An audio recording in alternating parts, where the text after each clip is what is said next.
After my parents kicked me out for refusing to fund their golden son, I built a 7-figure firm, exposed his family lies, and refused their homeless pleas. Hey, I usually only lurk here, but things have gotten out of hand, so I figured I would post here. That's what my mom told me 5 months ago during Thanksgiving dinner. Like it was a fun fact, everyone heard it. And no, it wasn't even the first time she said that. The first time was 10 years earlier, right after I asked why everything in the house revolved around Andrew, my older brother. I was 18. That night, they kicked me out. Now I'm 31, male, CEO of a financial firm, 7 figures, penthouse, real suits, not the stuff you rent for prom. And yeah, they want back in. They've tried the whole, but we're family line. Some people say I'm wrong for cutting them off, so here's the start of it. You tell me. I was born in a decent house. 2 parents, 2 incomes, suburbs, a backyard with a cracked trampoline. Looked normal from the outside, but I was never supposed to be in the picture. My parents had Andrew, 33 male, 2 years before me, and they were content. He was their golden boy from day one. Blonde hair, perfect teeth, the kind of kid who scored goals and smiled for every camera. Teachers loved him, coaches praised him. My parents treated him like the second coming of Wall Street Jesus. Then I came along. I wasn't planned. They told me that proudly. My mom used to joke, "You were our little oopsie." But it wasn't a joke when I heard her say to my aunt over the phone, "Andrew was meant to succeed. Matthew just came along for the ride." That sentence stuck. Still does. Growing up, everything in our house bent around Andrew. The guy never cleaned up after himself. He'd throw his dirty laundry across the hallway like a dog marking territory. My mom, she'd just sigh, "Boys will be boys," and pick it up. Meanwhile, if I left my cereal bowl in the sink, she'd lose her mind. You're old enough to be responsible. Andrew got a brand new mountain bike when he turned 13. Not some cheap Walmart special. One of those $600 giants with the gear shifters and front shocks. When I turned 13, I got a used bookshelf and a $10 Target lamp. "You like reading?" they said. I remember once Andrew accidentally crashed my dad's old Honda, backing it out of the driveway. Screwed up the bumper and taillight. Guess who they blamed? Me. They said I distracted him. I was inside doing math homework, but the king of all moments came during his high school graduation. They threw him a full-blown party. I'm talking tents in the backyard, rented speakers, a banner, food trays from some Italian place. My mom invited everyone, neighbors, CO workers, random people from church. They made a toast, gave him a new watch. When I graduated 2 years later, I got a small chocolate cake on a paper plate and a "You're lucky we're busy this weekend." And no, I didn't fail. I graduated with a 3.9 GPA, worked part-time at a grocery store to help with bills, and never got into any trouble. But that wasn't enough. Not when you're standing next to Andrew, the future lawyer. He wasn't even a good dude. Dude was smooth. I'll give him that. He could lie with a smile and charm your wallet out of your pocket. Teachers thought he was brilliant, but I saw his search history. Half his schoolwork was bought online. My dad found out once, shrugged it off. He's learning to delegate. That's leadership. Meanwhile, if I forgot to vacuum one Saturday, I'd get a full 20-minute lecture on how I'd never survive in the real world. Once I needed $20 for a school field trip. Took me 4 days to get it. Andrew came home once with $200 missing from my dad's wallet, said it fell out. No one blinked. By the time I was 17, I had a job, a solid GPA, and barely left my room. Not because I was emo or depressed. I was tired of proving, of talking, of trying. Andrew strutted through life like everything was owed to him. He was that guy who thought he was too good to wait in line, too smart to study, and too important to be wrong. The worst part, the world let him get away with it. So did our parents. I think they liked the version of him they made up in their heads more than the real one. I remember this one night. We were both sitting in the living room. He was on the couch scrolling through his phone. I was on the floor fixing my laptop, busted hinge. I'd been saving for months to buy a new one, but couldn't afford it yet. I asked him if he had any leftover parts or cables from his old machine. He laughed and said, "You should just ask Mom and Dad to get you a new one." Worked for me. I looked at him. He wasn't joking. He actually believed that if he asked, he'd get it. And he wasn't wrong. They bought him a MacBook the following week to help him with college apps. I was still taping the corner of my screen every night. So yeah, by the time I hit 18, I knew what the deal was. I was the extra. The spare tire, the backup plan. They weren't cruel about it. That's the thing. It was worse than cruel. It was polite indifference. And when I finally brought it up, asked why I always got the short end, they didn't even argue. My dad folded his paper and said, "You need to stop being dramatic." And my mom, she looked me dead in the eye and said the thing I'll never forget. "We only wanted one child, Straight face, no hesitation. That's when I knew it didn't matter how much I worked, helped, studied, saved, or stayed out of trouble. I wasn't a son to them, I was just the leftover, and the leftover was about to make a move they didn't see coming. I was 16 when I started building up the dream. You know the one thing that made everything else tolerable? I didn't care about sneakers, parties, or prom. All I wanted was my own custom-built gaming PC. It wasn't even about gaming. Not really. It was about ownership, control, something that was mine, that I built from the ground up, piece by piece. No handouts, no begging, just me, a summer job, and a spreadsheet taped to my wall tracking every part: CPU, GPU, RAM, case, PSU. I used to watch PC building YouTube channels like they were religion. Every extra shift at the grocery store went into that build. I skipped meals sometimes just to save more. I didn't spend on clothes, didn't upgrade my cracked phone, didn't go out. My friends called me frugal. Truth, I was desperate. I was finally going to have something that couldn't be taken from me, or so I thought. By the time I was 17, I had just over $1,400 saved, enough to get a mid-tier but solid setup. Ryzen chip, 16 gigabytes RAM, decent graphics card. I even planned to paint the case myself with matte black and gold detailing. That money sat in a shoebox under my bed for months. I didn't trust banks, and ironically, I especially didn't trust my parents. That shoebox was my vault. I kept the bills wrapped in a rubber band like a broken little mobster. I'd pull it out at night and flip through the stack just to remind myself it was real, until the day it wasn't. It was a Sunday. Andrew had just gotten back from some 2-day business mentorship retreat he found online. Walked through the door like he'd been crowned emperor of tech startups. Aviators on inside, some knockoff leather briefcase swinging at his hip. Mom rushed to greet him like he'd returned from war. "How was it, sweetheart? Did you learn anything?" He smiled like a politician. "Mom, I've got a pitch deck and everything. I just need startup capital. They said I've got potential."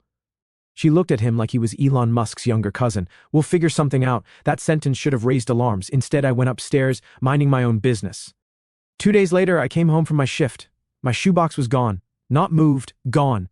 I tore through the closet, flipped every drawer, lifted the bed, checked under the mattress. Nothing. At first, I thought maybe Mom cleaned my room again.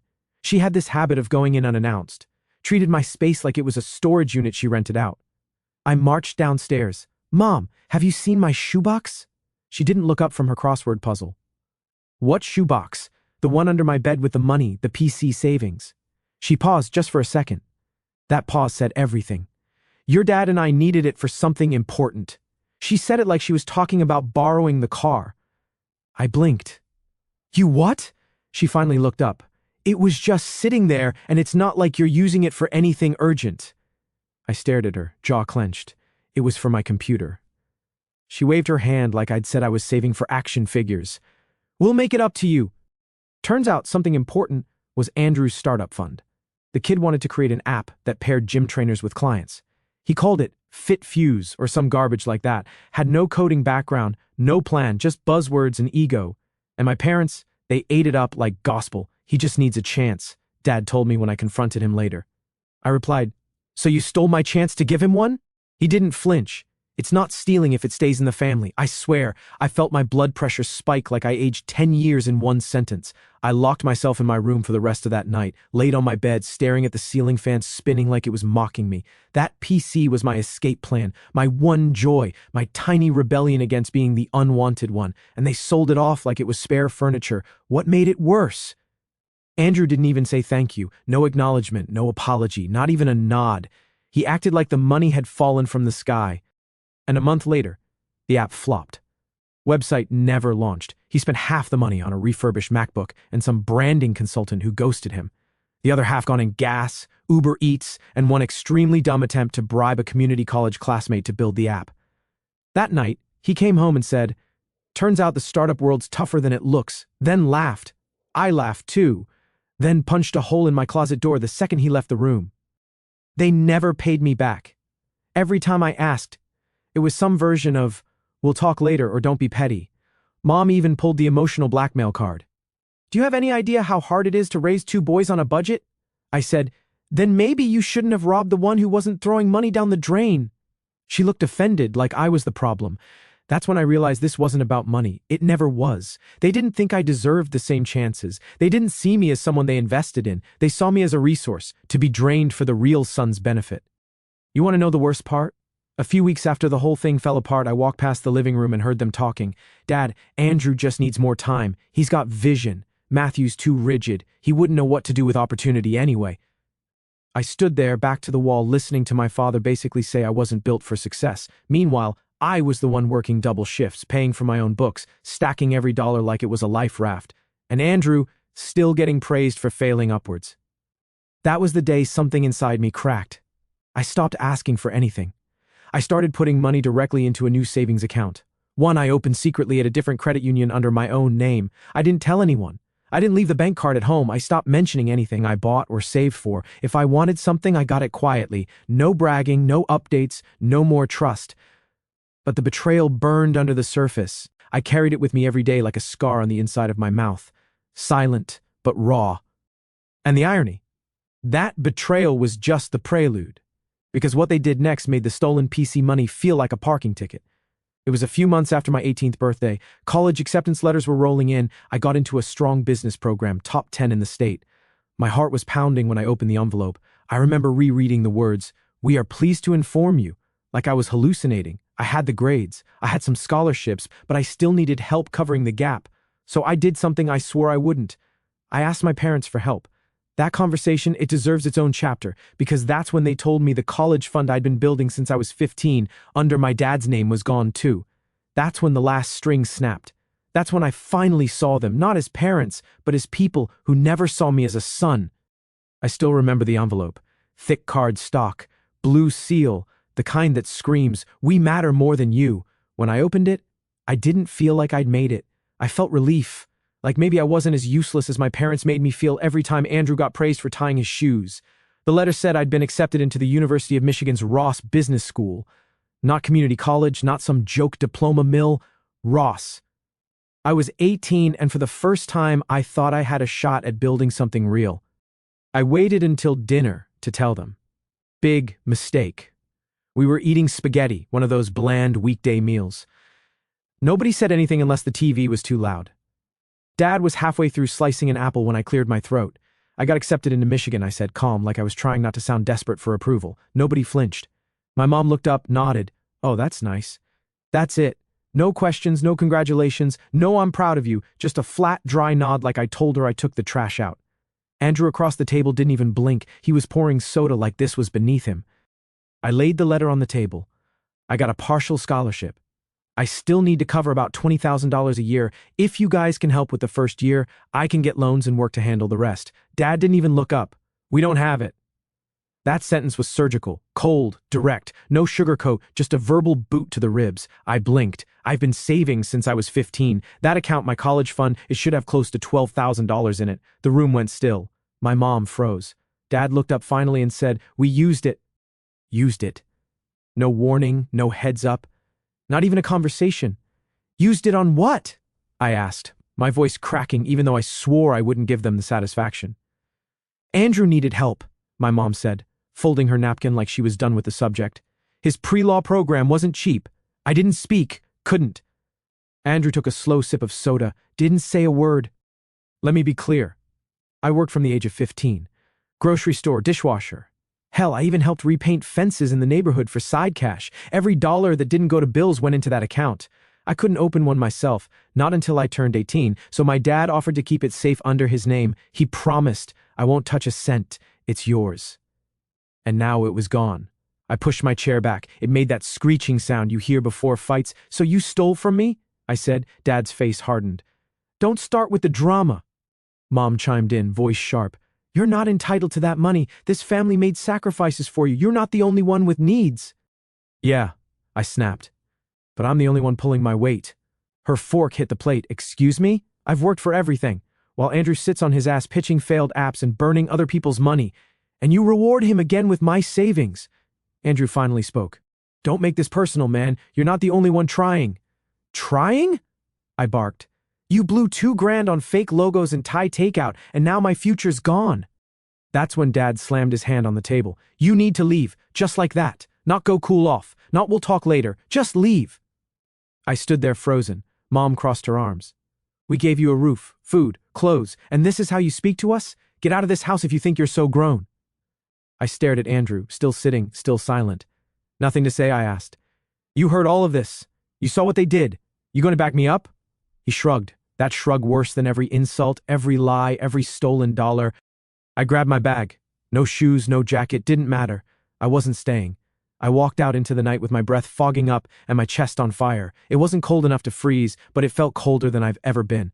The porch light buzzed behind me. The door slammed shut like it couldn't wait to erase me. 10 minutes later, it creaked open. It was my mom. She didn't look at me, just tossed out 2 backpacks like she was dropping off trash. One's got your stuff, she said. The other's junk we didn't want. Go wherever you want. Then the door closed again. Final.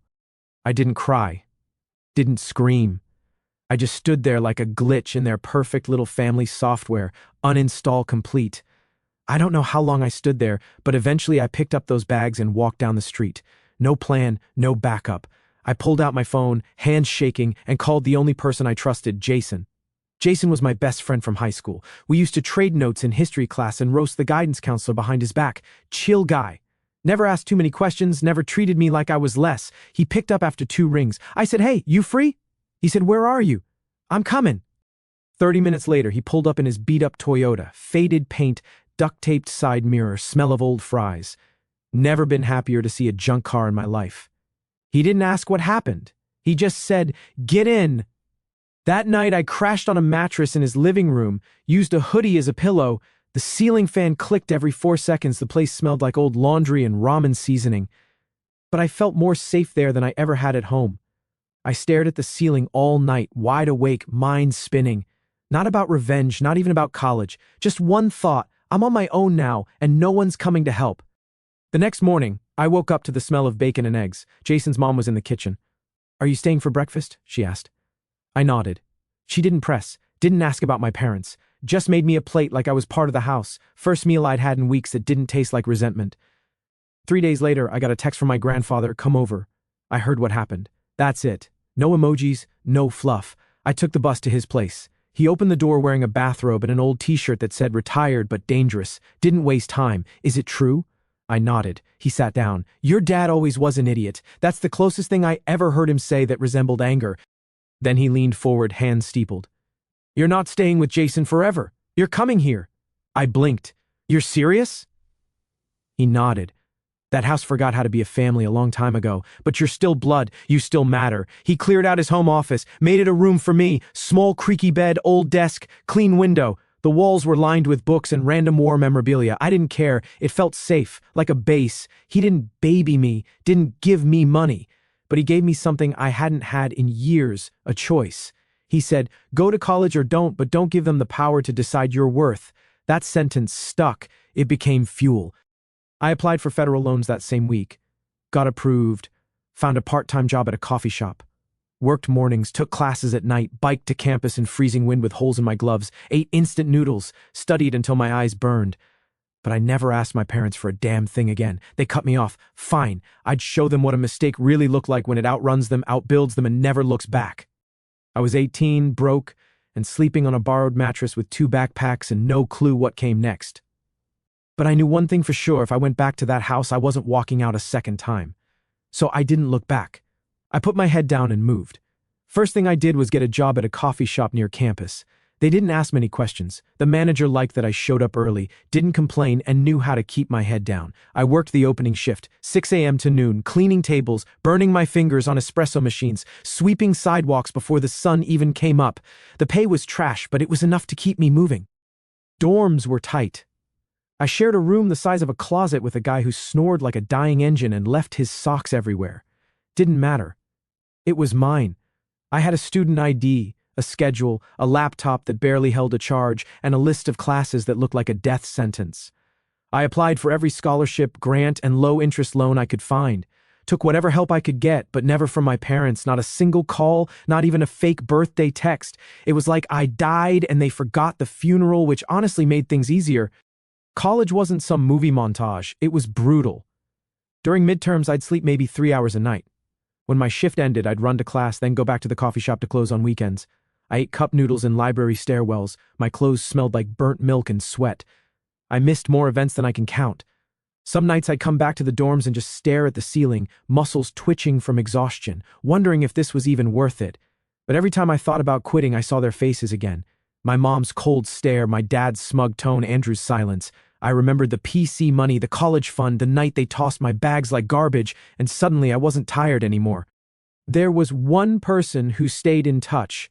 My Aunt Everly. She wasn't loud about it, just little check-ins, a text before exams, a call after a rough week. She'd swing by once a month with hot food or cold meds. She never asked for details, never pushed for gossip. Once I told her I was fine, and she said, "You don't have to be. Just keep going." She didn't take sides, but I could see the guilt in her eyes whenever my parents came up. She didn't make excuses for them. She didn't try to fix anything. She just showed up, quiet, consistent, and exactly when I needed it. Graduation came fast. I was 22, standing on a crowded lawn in a cheap gown, holding a degree with my name on it. The sun was out, the wind was light, and I didn't scan the crowd. I already knew they weren't there.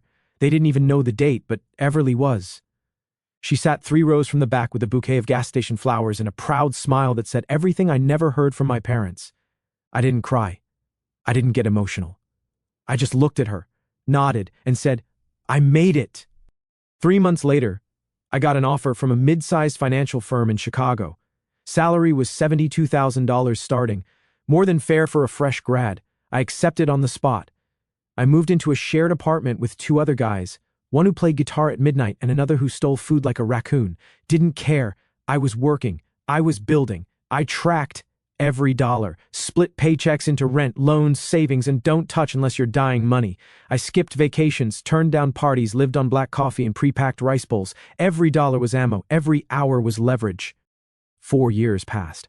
By 26, I'd paid off every loan and had 5 figures in savings. No debt, no help, no shortcuts, just grind.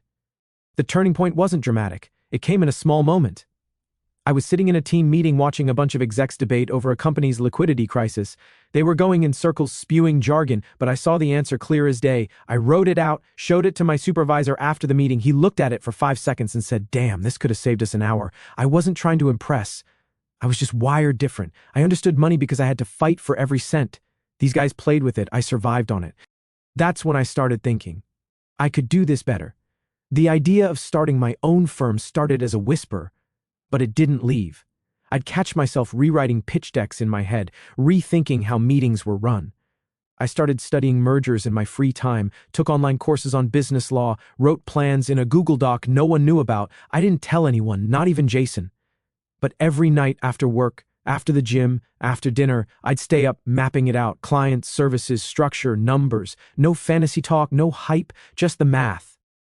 Lynx Capital started as a file name on my laptop. It became real when I pulled the trigger. I took $20,000 out of savings, rented a small office. 3rd floor of a busted building, no windows, water stains on the ceiling. I hired 2 interns and a secretary from Craigslist. Used folding chairs for the first 2 months. No website, just a mission. We don't sell fluff. We fix problems fast. Our first client came through a contact at my old job. Their books were a mess. Cash flow was bleeding. We cleaned it up in 6 weeks. After that, word spread. By the time I turned 30, Lynx Capital was pulling 7 figures. I wasn't rich yet, but I was finally undeniable. Then Thanksgiving happened. Out of nowhere, Everly called and asked me to come to dinner.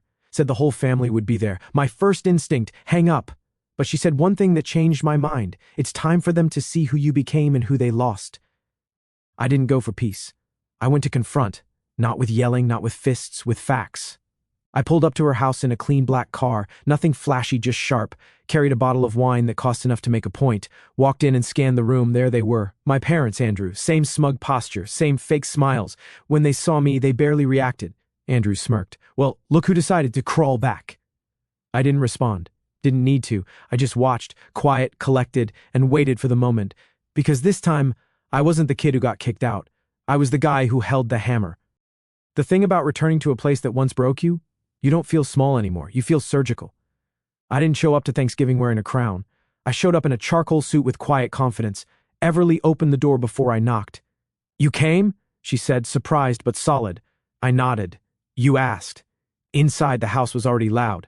Clinking forks, shuffling chairs, TV humming in the background. But as soon as I stepped in, the energy shifted. Some faces turned. Some blinked like they'd seen a ghost. Others acted like I was just a cousin from out of town. My parents didn't even pretend to be awkward. My dad gave me a nod like I was the plumber here to fix the leak.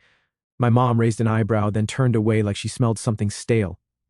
Andrew, he made sure to be louder than everyone else. Well, well, well, he called out from across the room. Look who finally came home. That's a nice bottle, Maddie. You trying to impress us? I smiled. Short, clean. I don't try. I walked past him, didn't break stride, just enough to make it clear. I wasn't here to perform, I was here to observe. Everly made space at the dinner table. I sat, sipped my water, and listened. For 45 minutes I said nothing. Just watched Andrew work the room like a wedding DJ, telling stories, name-dropping, tossing in buzzwords he barely understood. And now with this new client, my team's looking at closing a $2 million deal. That caught attention. People turned, chatter dipped. My mother chimed in like she'd rehearsed it. It's with Lynx Capital, very big name now. You've probably seen them in the business news. My father nodded proudly. One of the top financial firms in the state. I nearly laughed, but I didn't because I already knew what they didn't. The company Andrew was bragging about? Mine. He wasn't on the deal, he wasn't in the meetings, he wasn't even on the radar. I personally negotiated that contract, spent 6 weeks going back and forth with Bennett and Rowe Capital's director. Andrew must have overheard something at work and decided to lard his way into the credit. And here he was spinning it like he just rescued the economy. I sipped my water. Let the room eat it up. The moment a strike would come. And when it did, it wouldn't be loud, it would be surgical. That moment came when a relative, some aunt on my mom's side, turned to me between bites of mashed potatoes and asked, "And what about you, Matthew? What are you up to these days?" Dead silence. My dad's fork stopped midair. My mom looked down. Before I could open my mouth, my father cut in. "Matthew hasn't done anything worth mentioning." I stayed quiet. He continued, "He's always been a little off track. You know, not everyone finds their place in life. He was kind of, well, an accident. We only ever planned for one child." Someone gasped. Someone else coughed. Andrew smirked. I didn't flinch. I'd heard that line too many times, but this time someone else responded. "Everly." She stood up slowly, set her glass down. "That's enough." Her voice wasn't loud, but it sliced through the room like a mic drop. "You don't feel embarrassed saying that in front of all these people?" She turned, eyes sharp. "That mistake you disowned, he's the one who built something out of nothing. He's the one who never took a cent from you after you kicked him out with a pair of torn-up backpacks. And you're sitting here acting like he owes you silence." She looked around the room, then landed on Andrew. "And Matthew isn't just doing fine. He's the founder and CEO of Lynx Capital. Yes, that Lynx Capital. And he didn't need to use anyone's name to get there." The room froze. Andrew's face dropped like a bad poker hand, but he recovered fast. Cocky people always do. He stood up, tone dripping with fake laughter. "That's ridiculous. Are we just making things up now? Matthew's the CEO? Please, I'm literally about to close a deal with them, and I've never even seen his name in the emails." He looked at me, smiling, daring me to flinch. Mom jumped in. "This boy's always been a dreamer, always reaching for things out of his league." Dad followed. "What's he ever built? Some paper company in a rented office?" I waited. Let them finish. Then I said one sentence. "You have 5 minutes to apologize." Dead quiet. Someone dropped a fork. My mom actually laughed. "Apologize for what?" I stood up, calm, hands in my pockets. I wasn't going to embarrass anyone tonight, but since we're making things public, fine. I pulled out my phone, walked to the side of the room, and dialed. Everyone watched. It rang once, then connected. "Jack," I said. "It's Matthew. Quick question. You know Andrew Peterson?" There was a pause. "Who? He works at Bennett and Rowe. Says he's closing the Lynx Capital deal." Another pause. Then Jack's voice came back sharp and loud enough through the phone for people nearby to hear. "That clown's never even been in the room. Who gave him permission to speak on our behalf?" I thanked him and hung up. 2 minutes later, Andrew's phone started ringing. He stared at the screen like it was on fire. He answered, walked away, but not fast enough. Jack's voice boomed through the speaker. "You ever pretend to represent this company again, I'll have you blacklisted from every financial firm in the city. Do you understand me?" Andrew's voice dropped to a whisper. "Yes, sir, I'm sorry." I sat back down. Nobody moved. Nobody spoke. I looked at my father. "Still think I haven't done anything worth mentioning?" He stared at his plate. My mom opened her mouth, then shut it. Andrew returned, white as paper, sweating through his dress shirt. No one clapped. No one defended him. The silence, delicious. Everly leaned over and whispered, "That was overdue." I stood up again, buttoned my jacket. "If you'll excuse me, I think I've had enough." She grabbed my wrist. "Thank you for showing up." I nodded. "Thank you for being the only one who ever did." And I walked out. 2 days later, the fallout landed. I was in a boardroom when the receptionist buzzed my line.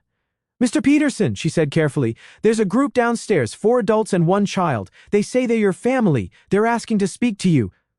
I pulled up the lobby cam. There they were. Mom, Dad, Andrew, his wife, his kid, all of them. Andrew looked wrecked. I didn't take the call. I called my lawyer instead. 10 minutes later, he met them in the lobby. No smiles, no greetings, just paperwork. "I'm here on behalf of Mr. Matthew Peterson," he said, voice steady. "You are to cease all contact, verbal, physical, digital. Any further harassment will be met with legal consequences." Andrew tried to interrupt, got shut down. Security walked them out without drama. 3 weeks after Thanksgiving, Andrew got fired. Bennett and Rowe didn't make a scene. They just cut him loose. Security walked him out of the building before lunch. His badge deactivated, his access revoked, his name stripped from the email directory by 3 p.m. I didn't call it in. I didn't have to. Jack pulled the plug himself. By the end of the week, Andrew's name was unofficially blacklisted across every mid-level finance firm in the state.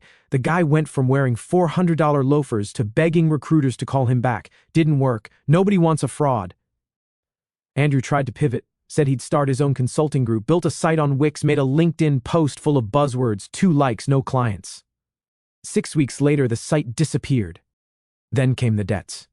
Turns out Andrew had been living on borrowed money and fake promises. Car loan, personal loan, credit cards, a failed crypto side hustle, and a $40,000 business investment he took from a family friend who finally wanted it back. He couldn't pay any of it, so he did what golden children do. When things collapse, he ran home to mommy and daddy. But the house wasn't safe either. Dad had taken out a second mortgage years ago to invest in Andrew's future. The payments were getting tight. Mom had stopped working after her hip surgery. Savings dried up. When the foreclosure notice hit the mailbox, my mom called my aunt first, begged her to help. My aunt said she didn't have the money. Then she called me. Didn't even use my name. She opened with, "We're in trouble. No, how are you? No, we're sorry." Just a straight shot beg like I owed them something. I didn't yell. I didn't hang up. I listened. She said they were behind on everything, that my dad's credit was shot, that they were trying to find a smaller place. But no one would approve them without a CO signer. That Andrew was going through a hard time, that the baby was sick, that the rent prices were outrageous, that I wouldn't understand because I've never had to worry about money. That last part almost made me laugh. I said one sentence, "You made your decision when you sold my future for his." She didn't reply. I hung up. A week later, they showed up in person. The receptionist buzzed my office line again. "Mr. Peterson, your family is in the lobby." I didn't even look at the camera this time. I called legal. "Same guy as before." "Escalated," I said. They got served that afternoon, a cease and desist with an additional clause. Any further uninvited contact would trigger legal action for harassment. I watched the footage afterward. They didn't cry. They didn't scream. They just stood there stunned, then left. They never came back.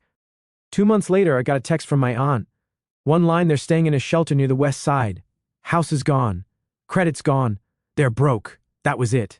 Andrew applied for bankruptcy. My father tried to drive for Uber, got denied for insurance reasons. My mom filed for early Social Security and got denied on a technicality. The shelter let them stay for 30 days. Then they were rotated out. They tried couch hopping. No one wanted them. Jason sent me a photo once. My parents outside a public library with 2 plastic bags and no plan. Dad sitting on a bench staring into nothing. Mom trying to keep her phone charged off a wall socket. Andrew was nowhere to be seen. Guess he bailed when things got real. 3 weeks after that, I got a letter. Handwritten, no return address, folded 3 times. It said, "We made mistakes, we know, but we're still your parents. Please don't let us die like this." It wasn't signed. I recognized my father's handwriting. I didn't respond. I didn't shred it either. I stapled it to the back of my old college acceptance letter, the one they shrugged off, filed it. Proof. That's all it was.